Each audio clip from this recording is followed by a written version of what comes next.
Hey y'all, welcome back to my channel. It's the Black Couture Counselor here, and today on Black Couture Explores, we are actually going to be exploring something today. Finally, I'm so excited. Something that I'm going to explore today is also very near and dear, but also very scary for me.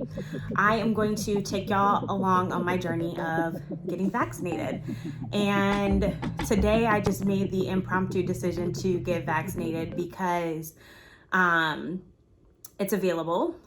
It's available for healthcare workers, which mental health therapy, marriage and family therapists have that opportunity, and we are considered essential workers. I also work in a school, so I know in California, the stage of 1BA is coming out for educators, and that has been announced in the past week. So I've actually been holding off on wanting to get vaccinated during this healthcare kind of swing because yes, my job is important, but I also noticed that I have a lot of privilege within that.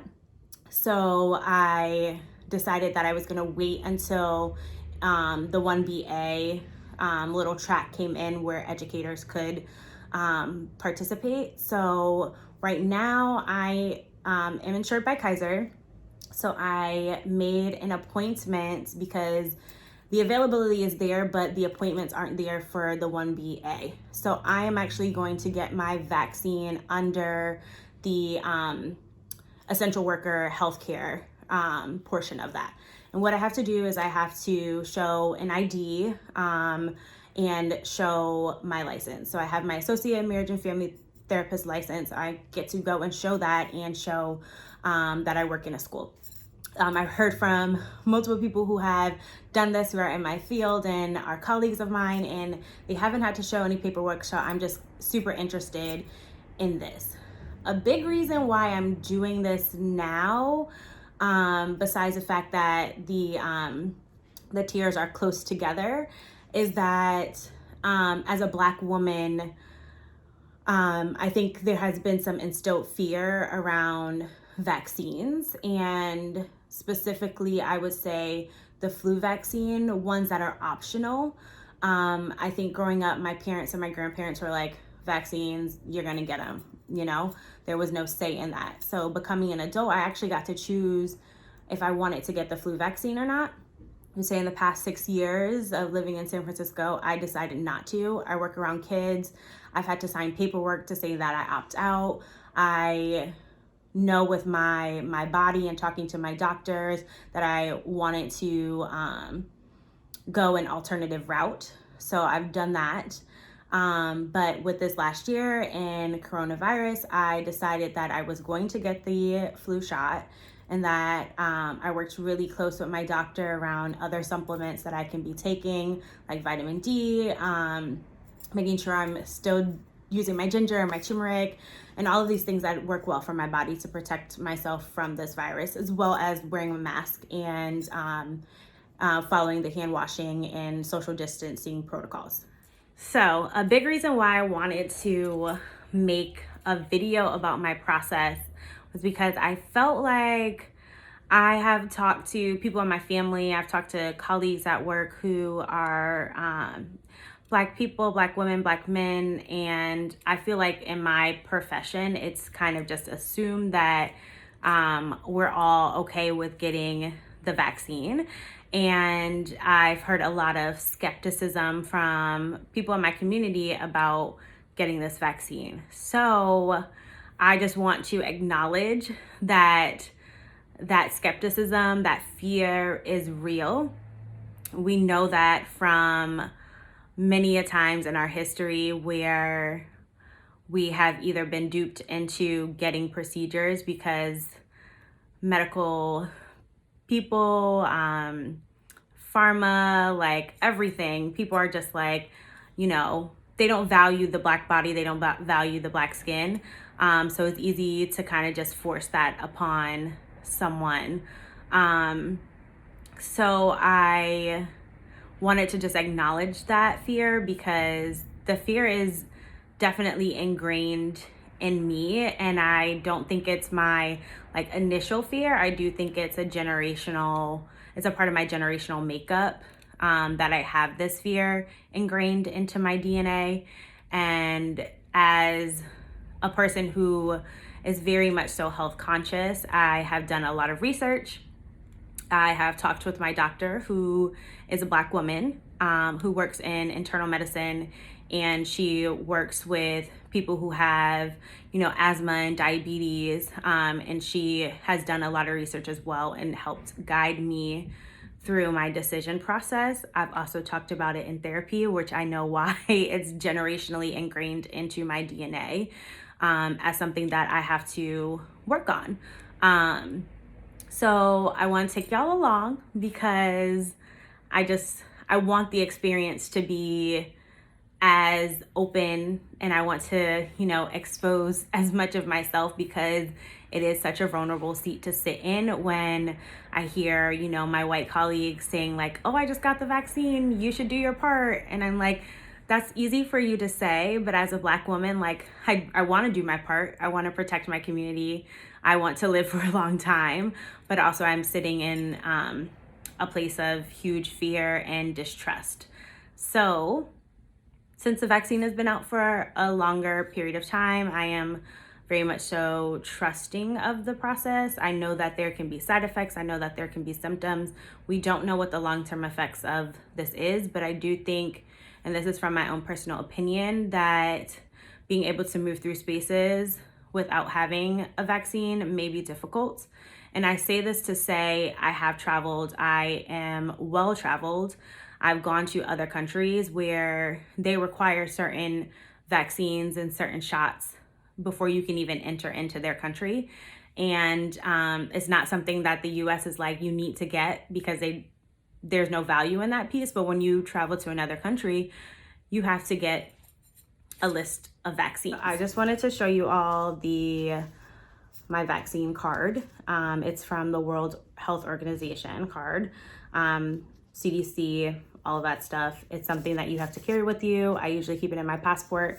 I've had this for a long time because the pages have either fallen out or I've just had two of them. I think pages have fallen out, but yeah, like I've had yellow fever shot. I've had 2 hepatitis shots, hepatitis A shots. I have also had a typhoid shot as well. Some of these shots last for about 10 years. And probably before I have to travel again, or whenever we're able to travel outside of the country to places that we really enjoy that have restrictions right now, I'll probably have to get some of these vaccines updated. But to say that I just anticipate that happening, it might not be something that really happens, but I think moving around in spaces with COVID-19, I think may be a little bit harder than we think without even presenting the idea of having a vaccine. My own opinion, y'all can take that for a grain of salt or whatever, but I'm gonna take y'all along my adventure, and I feel like I'm gonna have to change my sweatshirt because there is no easy access to my arm. So y'all might see a little costume change in a bit, but get ready. I can't wait to take you along.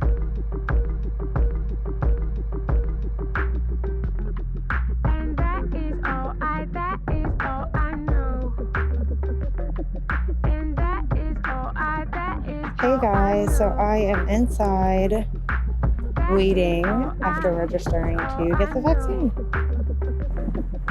It is so windy out here, but it was such a whirlwind of an assembly process of getting this vaccine. But when I get home and I can take off my mask, I will tell you all more. All right, guys, I am back home after being out, and it was pretty chilly, but the sun is out, so that was kind of weird. But let me jump into the experience. So I get there, my appointment was at 3:25. I got there around 3:20. I had to register and check in, all of that stuff. Then they had all of these rows and lines of seating where you sat in and you waited your turn to go up to get your shot. So in the line, everything's 6 feet apart. In some places, like they just have you like, when you go to the doctor, you just like move over a seat or whatever. This one, no one's touching the same seat. So you just like, they take you from that seat and send you up and you're in a row, and then they come wipe down all the seats. So I got to see them do that in between people coming in. So I got the shot, got it in my left arm, just in case there was any soreness or whatever. I write with my right hand, so I got it in my left arm. Perfect. It didn't sting or anything like that, so that was fine. I got the Pfizer first dose, and then I will go back next month to get my second dose. So after you get your first dose, I thought it was just gonna be like in, out, they do a little shot, then I get to walk out. But actually, you have to wait 15 minutes for them to observe you, and I guess that is for any reactions to the shot, so they can do something with that. They also, before I like had to wait, they like kind of filled that time in. You got to schedule your second dose, which took up some time, and you pick your date and everything to come back. And then if you haven't checked in with your primary care doctor in a little bit, they actually had little pods set up for you to do that while you were there, which I thought was brilliant, because I haven't needed to go to the doctor in the last year since COVID, but yeah, it was nice to like be able to, have some face-to-face conversation with someone about my chart and everything like that. And by the time I did all of that charting and stuff, my 15 minutes of sitting and waiting was done. So I think that was super efficient. One thing that I did do before I left was take Tylenol, because I do know, like, even with the flu shot, like my arm would get sore, and I work out, so I am being cautious. I'm not sure if I have to work out tomorrow or not, but I'm being super cautious around that so that I don't have sore muscles tomorrow. So I did take Tylenol before I left, so that by the time I had my shot and everything, it would have kicked in and stuff like that to kind of subside any pain or injection site pain. I did hear that the second dose is, it does have some side effects to it. So I'm curious to see how that will go. In preparing, like, what can I do? I don't know. If I find out something, I'll let y'all know, but I have no idea. But overall, the experience was really nice. It was run very quickly, and the procedure went super smoothly. Yeah, so I'm interested to see how the second part goes. One thing I did notice while I was there was there are a lot of older people getting the shot right now based in San Francisco. So I probably was like one of the youngest people in that space to be getting a shot that day. At the time of day, there was just a lot of older adults there getting their shots and stuff, and like spouses and family members bringing in their parents or, caretakers or whoever they were. But that was a big notice for me. But other than that, I am feeling fine after like 30 minutes of it, but I will keep y'all updated up until the time I get my second dose, and we'll see what happens. But I will see y'all next time. Bye.